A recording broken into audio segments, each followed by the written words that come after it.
Hola a todos, me llamo Mariano y retomo el tema de genética mendeliana, genética clásica que habíamos empezado en el vídeo anterior. A modo de rápido repaso, comentar que habíamos dicho en el vídeo anterior y luego, bueno, repasando un poquito el contenido, nos habíamos dejado un par de cosas en el tintero, sobre todo como el trabajo en la actualidad que se hace de ADN en fósiles, ¿no? Aquí, por ejemplo, desde nuevas clasificaciones o nuevo reordenamiento de algunas especies animales y vegetales en una especie de filogenia global en el árbol de la vida. Y también os sonará muy a menudo, o salen bastantes noticias, la relación que hay entre los neandertales y los hombres modernos, ¿no? Que, bueno, hay estudios que eh, parecen aportar pruebas de que al menos muchos de los seres humanos de la actualidad, sobre todo los del norte de África o del África subsahariana hacia el norte y el resto del mundo, tienen un pequeño porcentaje de lo que parecen genes neandertales. También no habíamos comentado nada sobre medicina forense o, bueno, policía científica, donde el ADN y por lo tanto la genética en definitiva sigue teniendo una importancia capital en la sociedad de hoy. Bueno, los otros ya los habíamos visto, ¿no? Como la agricultura, ganadería, medicina. Habíamos comentado las distintas disciplinas, la importancia de Mendel sobre tirar abajo la teoría de las mezclas y sobre todo el análisis por primera vez matemático que se hace sobre organismos vivos a modo de predicción de lo que puede pasar cuando cruzamos dos determinadas líneas de organismos, ¿no? Luego vimos por qué decidió que el guisante era una buena elección para hacer los estudios genéticos y finalizamos, bueno, pues viendo un poquito, y nos habíamos quedado por esta parte, y lo vamos a retomar aquí, cómo había originado o creado razas puras. Retomamos desde aquí el vídeo anterior.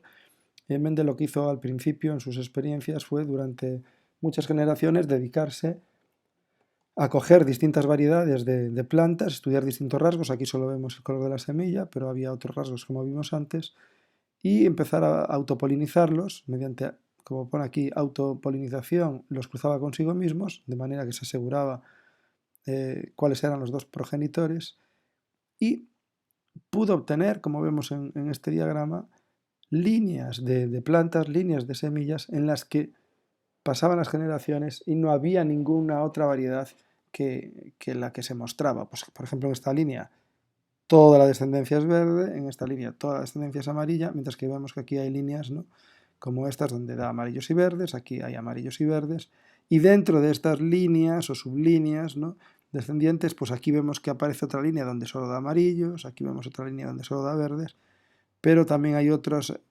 semillas que dan tanto amarillos como verdes. En definitiva, él obtuvo, después de trabajos de cruces y de paciente siembra de guisantes, obtuvo líneas puras. Y al obtener líneas puras, consiguió unos resultados que, como vemos aquí, para distintas características, eran bastante llamativos. Por ejemplo, aquí tenía un cruce de variantes de semillas lisas y rugosas, toda la descendencia era lisa, la descendencia de esas semillas era lisa, y cuando cruzaba o autopolinizaba estas semillas lisas, obtenía, como vemos aquí, o obtuvo 5.000, poco más de 5.000 semillas lisas y 1.800 rugosas. Es decir, que si calculamos la proporción en la que están estos dos rasgos, por cada rugosa hay 3 lisas, ¿no?, que es el número que veis aquí, que pone 2,96 a 1, ¿no? Es una proporción que podríamos redondear como 3 a 1, pero si vemos amarillas y verdes, que son todas amarillas, luego las amarillas, por decirlo así, tienen o se encuentran en mayor proporción, pero de nuevo 3 a 1. Cuando tenemos, pues no sé, flores axiales y flores terminales, toda la descendencia es axial, y cuando autofecunda las axiales obtiene una proporción de 3 a 1 de axiales sobre terminales. En definitiva, aquí vemos una especie de patrón que se repite, ¿no? Primero, que toda la descendencia, ¿no?, como estamos viendo aquí, es de una sola variante o una sola variedad, y que si la autofecundamos, esa variedad tiene una mayor proporción en la siguiente generación. O sea, esto es algo que se está repitiendo en cada una de estas líneas. Cruzamos, y esto es muy importante, dos líneas puras. Estas dos líneas son puras. Las lisas son puras, las rugosas son puras. Es decir, que si estas lisas las autofecundáramos continuamente, solo daría lisas. Si estas rugosas las autofecundáramos, solo darían rugosas. Y cualquier variedad de los fenotipos originales sería así. Ahora no nos importa demasiado qué significa fenotipo, ni F1, ni F2, eso lo veremos más adelante, pero sí que nos quede claro que con dos razas puras que se cruzaban entre sí, se obtenía solo un tipo de esa variedad, y el tipo que se obtenía en esa descendencia, si se autofecundaba, era el tipo predominante en la segunda generación, y siempre en una proporción, como vemos aquí, de 3:1. Lógicamente, las desviaciones son meramente estadísticas, ¿no? Como si lanzamos 6 monedas al aire y no esperamos que siempre salgan 3 caras y 3 cruces, aunque estadísticamente sería la tendencia, ¿no? Que la mitad fueran caras y la mitad fueran cruces. Así que esta fue ya la primera, digamos, observación que hizo Mendel. Si continuamos entonces ya profundizando un poquito más en sus experiencias, veríamos lo siguiente. Vamos a tomar como ejemplo, para simplificar lo que veíamos ahí en este cuadro de aquí, ¿no? Un caso concreto. Mendel cruzó semillas lisas. En este caso, hablábamos del color de las semillas, aquí estamos hablando de la forma de las semillas. Semillas lisas con semillas rugosas, 100% lisas, que lo vemos aquí arriba. Semillas lisas con semillas rugosas, 100% lisas. Y de estas lisas, si se autofecundan, en una proporción de 3:1, las lisas sobre las rugosas. Y si nos fijamos, esto es lo que dice el esquema. Lisas con rugosas dan en la siguiente generación, que aquí llamamos F1, ahora explicaremos qué son estas letras, 100% lisas. Y si estas lisas se juntan, o se unen, o se autofecundan con ellas mismas, por autofecundación, siempre dan una proporción de 3/4, 1/4, es decir, de 3:1. De cada 4 semillas, 3 son lisas y una rugosa. De manera que Mendel estudió una primera generación que se llama y se representa por una P mayúscula, que es generación parental. Se obtenía una F1, que se llama así porque es la primera generación filial, F1 uniforme, siempre igual, 100% del mismo tipo, en este caso lisas.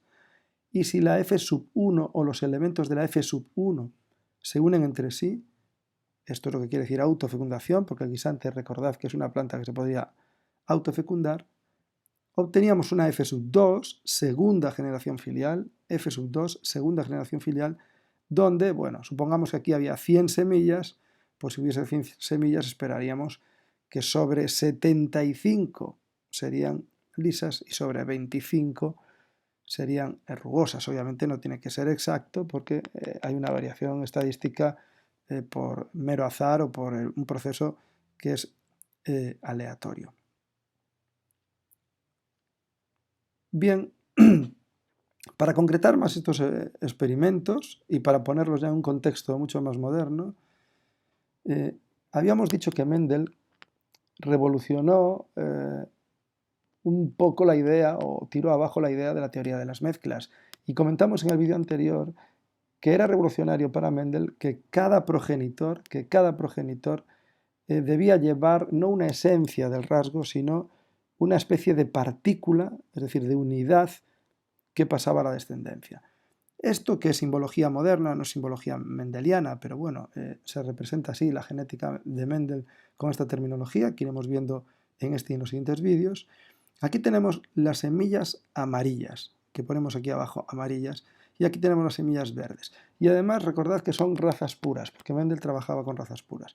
Si unimos dos semillas de razas puras amarillas con verdes, obtenemos una descendencia toda amarilla, que ponemos aquí, todo amarillo en la F1. Y si estas amarillas se cruzan a su vez consigo mismas o se autofecundan, obtenemos lo que vemos aquí. Entonces, ¿qué es lo que hacemos? Bueno, si Mendel decía que cada progenitor portaba a modo de partículas esa especie de rasgo, Él lo que decía es que cada progenitor debía llevar un par para cada carácter, un par de esas partículas, de esas entidades para cada carácter, un par de factores, que esos factores mendelianos son los que ahora denominamos genes. Si nosotros pensamos que estos son dos genes que representamos por las letras A grande y A grande, y estos son dos genes que representamos por las letras A pequeña, vamos a explicar qué es lo que ocurre. Bueno, todos los organismos que se reproducen, digamos por reproducción sexual, producen unas células sexuales llamadas gametos. En el ser humano son los espermatozoides en los chicos y los óvulos en las chicas. Entonces, si esta planta tiene A pequeña, estos dos, digamos, estas dos entidades, estos dos factores para el color de la semilla, todos sus gametos, sean óvulos o sean polen, en el caso de la planta, todos sus gametos van a llevar esta A pequeña. Mientras que los gametos de esta planta van a llevar todos el A grande.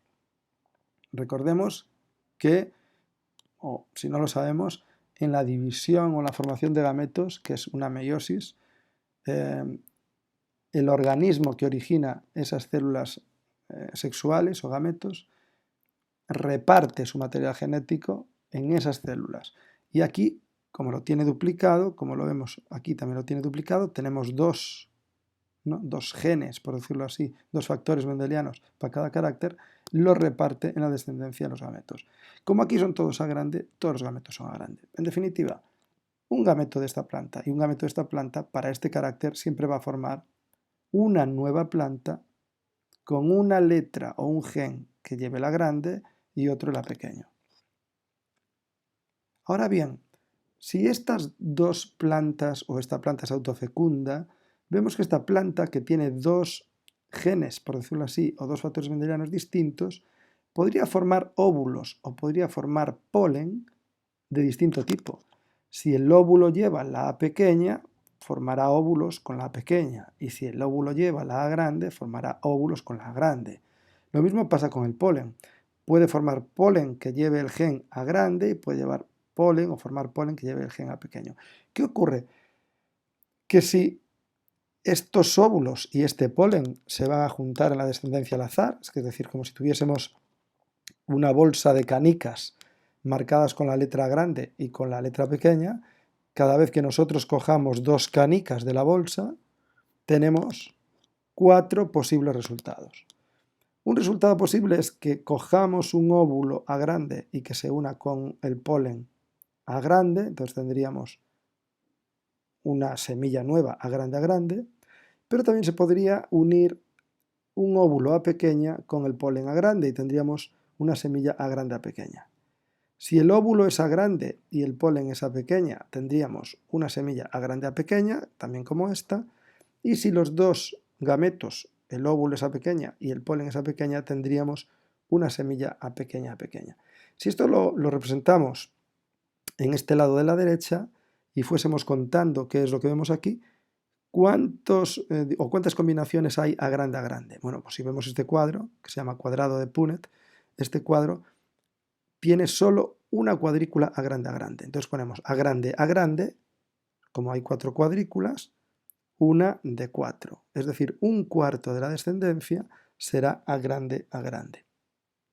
Sin embargo, A grande A pequeña hay 2. Por lo tanto, 2 cuartos de la descendencia podría ser A grande A pequeña. Y también A pequeña contamos 1 de 4, por lo tanto, un cuarto. ¿Esto qué quiere decir? Que toda la descendencia de la F2 puede ser de 3 tipos. A grande A grande A pequeña o A pequeña. ¿En qué proporción? Pues la que vemos aquí. Un cuarto A grande, 2 cuartos A grande A pequeña, un cuarto A pequeña. Ahora bien, ¿cuál es el aspecto de estas semillas? Bueno, las semillas que llevan el A grande o la letra grande siempre son amarillas. Por eso se pone de hecho A grande, porque el A grande decimos que es dominante sobre el A pequeño o que el amarillo es dominante sobre el verde. Así que, aunque hay 2 tipos genéticos distintos de semillas amarillas, todas, a simple vista, son amarillas. Así que amarillas, juntaríamos estos 2 cuartos con este cuarto, tendríamos 3 cuartos. Mientras que verdes tendríamos un cuarto. Y esta es la explicación digamos en términos modernos, de lo que Mendel observó, que podríamos decir que es algo así, ¿no? Mendel explicaba los resultados diciendo que los caracteres dependen de factores que no se mezclan, lo que dijimos antes. Esos factores mendelianos hoy los llamamos genes. Aquí tenemos los dos factores mendelianos, el A grande, el A grande, el A pequeño, el A pequeño. Cada planta tiene dos factores, es decir, dos genes, pero transmite solo uno. Cada planta tiene dos genes, aquí lo tenemos, pero solo transmite uno. Como aquí todos son A grande, todos los gametos son A grande. Sin embargo, aquí, como es A grande A pequeña, puede generar dos tipos de óvulos, o esta planta puede generar dos tipos de polen. Como en la FSU1 solo se manifiesta uno de esos genes y el otro no, se llama dominante al que se manifiesta y recesivo al que no se manifiesta.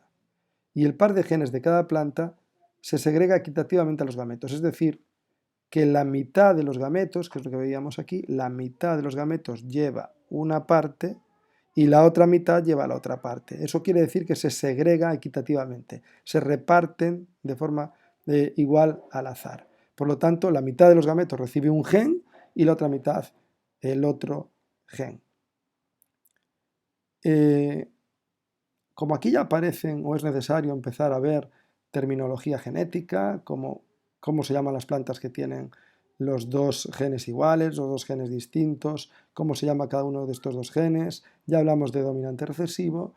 Para no alargar mucho el vídeo, en la siguiente entrada de esta serie continuaremos completando esta parte. Si os ha gustado, no olvidéis suscribiros al canal, visitar la página web que os dejaré en los recursos, y si hay dudas o sugerencias, aquí os espero. Que paséis un buen día y hasta la próxima.